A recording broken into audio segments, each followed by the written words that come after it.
자, 엘마가 세 가지 중대한 범법에 대해서 언급을 했었습니다. 하나님의 율법하에서 가장 심각한 범법 세 가지가 무엇이었습니까?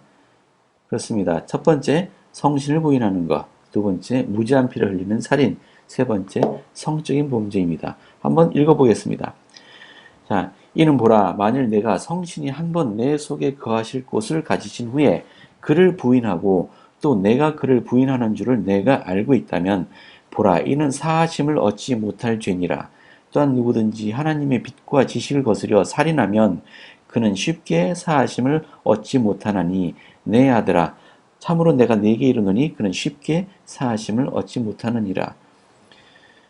자, 5절에서도 언급됐듯이 무지한 피를 흘리는 것, 성신을 부인하는 것, 그리고 이 즉 순결의 법을 어기는 것, 이 세 가지가 가장 심각한 범법이라고 했습니다. 이 중에 용서받지 못하는 죄가 있습니다. 어느 것인가요? 그렇죠. 성신을 부인하는 것은 용서받지 못한다고 했습니다. 그럼 살인은 어떨까요? 무지한 피를 흘린 살인은 용서받을 수 있습니까? 자, 엘마의 설명에 따르면은 살인하는 것도 역시 하나님의 빛과 지식을 거스리는 것이며 이런 살인을 행하면 쉽게 사하심을 얻지 못한다라고 설명했습니다. 이 쉽게라는 표현을 했네요. 즉 용서받을 수는 있되 쉽게 사하심을 얻지는 못한다고 했습니다. 우리 몰목 엘마스를 공부하면서 이 회개, 고통스러운 회개의 과정을 겪는 사람들 이야기가 나왔습니다. 엘마가 대표적이죠. 3일 밤과 3일 낮을 사경을 헤매면서 지옥의 고통을 맛보았다고 되어 있습니다. 하지만 회개한 레이맨인들은 어땠나요? 엔타이 니팔리아의 백성들. 그들은 살인죄를 범했었습니다.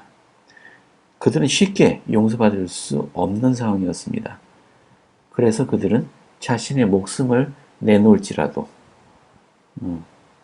더 이상 무기를 주지 않겠다라는 성향을 맺어야 했습니다. 그들은 자기 목숨을 내걸었습니다. 엘마는 그 정도는 아니었죠. 하지만 그들도 용서받았다는 것을 유의할 필요가 있습니다. 그런데 많은 분들이 살인죄는 이것도 역시 용서받지 못할 죄라고 기억하시는 분들이 계세요. 이것은 그 교리화 성약에 있는 이 표현 때문입니다. 자, 교리화 성약 132편 27절에 보면 이런 표현이 있습니다. 이 세상에서나 이 세상을 떠난 후에도 용서받지 못할 성신을 거스리는 모독은 너희가 나의 새롭고도 영원한 성약을 받은 후에 무지한 피를 흘리고 나의 죽음에 동의하는 살인을 범하는 것이니라. 또 하나님이 이르노라. 그리고 이 율법을 지키지 아니하는 자는 결단코 나의 영광에 들어올 수 없고 도리어 정죄를 받으리라. 즉, 그 26절에도 비슷한 표현이 있네요. 자, 중간쯤에 보시면은 자, 모든 종류의 모독하는 죄를 범하되 만일 무지한 피를 흘리는 살인을 범하지 아니하면 그래도 그들은 첫째 부활에 나와 그들의 승형에 들어가리라 라는 말이 또 포함되어 있습니다. 자, 이것은 우리 그러면 여기서 말하는 무지한 피, 자, 교리서약 132편에 나오는 요 무지한 피의 의미와 우리 엘마스에서 엘마가 이야기한 이 무지한 피는 사실 의미가 다르게 쓰였다는 것이 있습니다. 자, 한번 볼까요? 자, 교리화 성약, 종교교육은 학생교재입니다. 자, 여기서 말한 무지한 피란 무슨 의미냐? 무지한 피라는 구절은 보통 용어의 뜻보다 특별한 뜻이 있다. 브루살 맥콩기 장로가 그 뜻을 근본적으로 지적하기를 오로지 참된 무죄한 자의 피는 구제의 피라고 했다. 지상에 사는 사람 중에 무죄한 자가 누가 있습니까? 네, 그리스도밖에 안 계시죠. 즉, 이 무죄한 자의 피는 구제의 피라는 의미다. 무죄한 피는 바로 그리스도의 피다. 성신을 거스리는 죄를 지은 사람은 용서받지 못할 죄를 지은 사람이다. 그리하여 그들이 하나님의 아들을 다시 십자가에 못 박아 드러내놓고 욕되게 함이라. 바꿔 말하면 그리스도를 십자가에 못 박은 사람들은 그리스도가 하나님의 아들이었다는 사실을 확실하게 알았다. 자, 자, 무슨 의미냐? 자, 여기서 무지한 피라는 것은 그리스도를 의미하는 것이고, 예를 들어서 그 용서받지 못한다고 하는 사람의 대표적인 사람이 아마 카인을 들 수 있을 것 같습니다만은 이 카인은 그리스도를 못 박지 않았습니다. 그리스도의 피를 흘리지 않았습니다.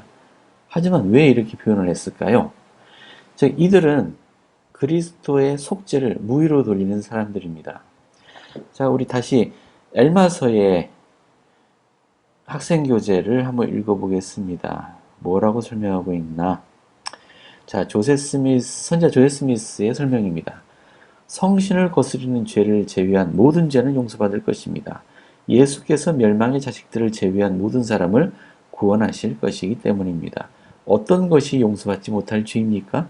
바로 성신을 받고 하나님이 자신에게 열리게 하고 하나님을 알고 난 다음 하나님을 거스려 죄를 저지르는 것입니다. 성신을 거스르는 죄를 지은 사람에게는 이제 더는 회개라는 것이 존재하지 않습니다. 자, 그 사람은 해를 보면서도 해가 빛을 발하지 않는다고 말하며 하늘이 그에게 열렸을 때 예수 그리스도를 부인하고 구원의 계획이 진실됨을 알면서도 그것을 부인해야 합니다.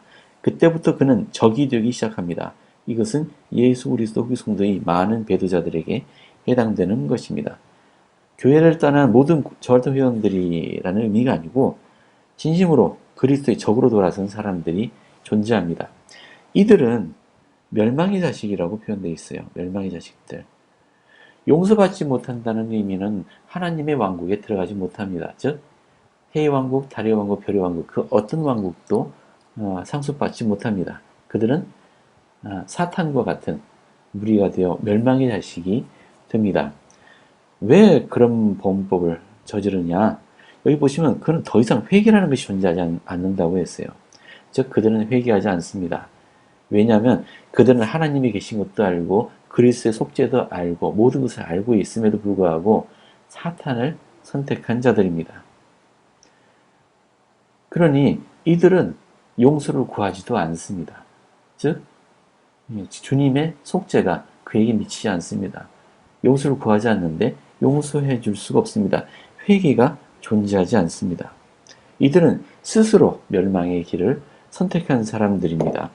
우리 엘마도 그렇게 표현했습니다. 자, 성신이 한 번 내 속에 거하실 곳을 가진 후에 그를 부인하고 또 내가 그를 부인하는지 알면서도 이것은 성신을 부인하는 것이라는 것을 알면서도 부인하는 겁니다. 이것은 고의죠. 실수가 아닙니다. 인간의 연약함으로 인해서 또는 사탄의 유혹에 빠져서 짓는 다른 범법과는 다릅니다. 이것은 고의로 짓는 것이며 성신을 부인하게 됩니다. 사람은 성신을 부인할 수 없습니다. 자, 성신을 부인하는 자가 있다면 그는 악마의 자식이 됩니다. 자, 방금 살인죄에 대해서 이야기했는데 지금 엘마가 언급한 이 무지한 피를 흘리는 살인은 우리가 일반적으로 말하는 살인입니다.